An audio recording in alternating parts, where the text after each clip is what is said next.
Dans un communiqué de presse, le Front touche pas à ma constitution monte au créneau et rejette les élections sénatoriales prévues par le gouvernement pour février 2025. Le regroupement de partis politiques et de la société civile dénonce un folklore visant à camoufler la 20e année de Faure-Gnassingbé au pouvoir. Lisez plutôt. Mesdames et messieurs les journalistes, chers compatriotes, nous sommes réunis aujourd'hui à un moment crucial de notre histoire politique nationale. L'année 2024 touche à sa fin, marquant un cycle de frustration croissante et une prise de conscience collective. Une frustration singularisée par la restriction de l'espace civique, la répression indiscriminée et une gouvernance qui renforce la misère et la précarité que subissent les Togolais.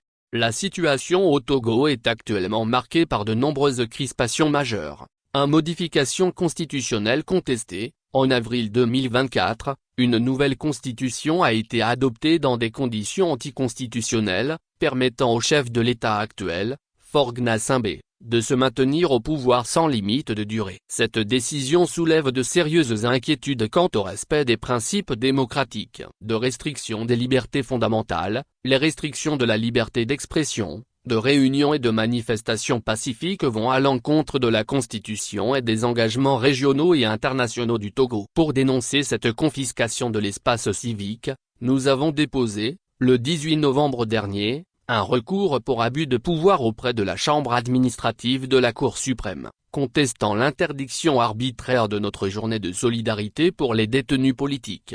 3. Tensions politiques persistantes, l'opposition et la société civile expriment des préoccupations concernant la gouvernance, la transparence électorale et l'indépendance des institutions. 4. Non-exécution des décisions judiciaires régionales, plusieurs arrêts de la Cour de justice de la CEDEAO au bénéfice des détenus politiques, concernant notamment des allégations de torture, restent non exécutés, ce qui soulève des questions sur le respect de l'état de droit. Mesdames et messieurs, c'est dans ce contexte de tensions politiques et sociales aiguës, que le régime annonce, avec une grande provocation, la tenue d'élections sénatoriales le 2 février 2025.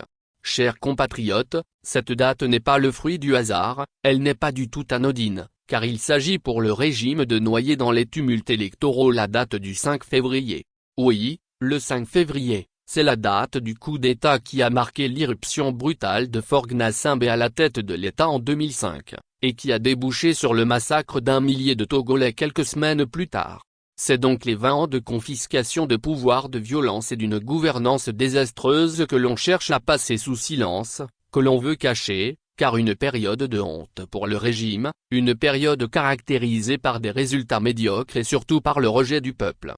Ces élections sénatoriales représentent une marche forcée pour entrer dans une 5e république, contestable et contestée. Les Togolais ne veulent pas de cette république-là. Les Togolais n'acceptent pas ce changement de constitution. Les Togolais ne souscrivent pas à ces élections de la honte. C'est pourquoi les partis politiques à l'écoute du peuple rejettent catégoriquement, les uns après les autres, toute participation à ce folklore électoral. Oui, cette mascarade est un folklore qui ne fait pas rire. C'est aussi l'heure de vérité pour tous les autres partis qui flirtent discrètement avec le pouvoir. Participer à ces élections sénatoriales mettra au grand jour leur duplicité, leur acceptation du changement illégal de constitution. L'horizon de la lutte sera davantage limpide, car le peuple saura qui est qui. Chers compatriotes, dans un récent communiqué de presse, nous avons analysé les élections sénatoriales annoncées par le régime comme symptomatiques d'un système où la cooptation tient lieu de démocratie. Ce ne sont pas des élections, mais des transactions. Et chaque siège négocié est un pas de plus vers la confiscation du pouvoir populaire. Le Front touche pas à ma constitution est né de cette colère légitime du peuple. Nous avons passé ces derniers mois à analyser en profondeur les mécanismes de verrouillage politique et à comprendre les ressorts d'un système qui confisque la souveraineté populaire. Nous vous invitons ce mercredi 18 décembre 2024 à 12h30, à une conférence débat qui se tient à Brottéaume, sur le thème gouvernance et changement de constitution, quel impact sur la cherté de la vie, les libertés publiques et la vie politique. Ce sera un moment de diagnostic et de reconstruction, où nous décortiquerons les articulations institutionnelles qui transforment nos mécanismes démocratiques en instruments de verrouillage social.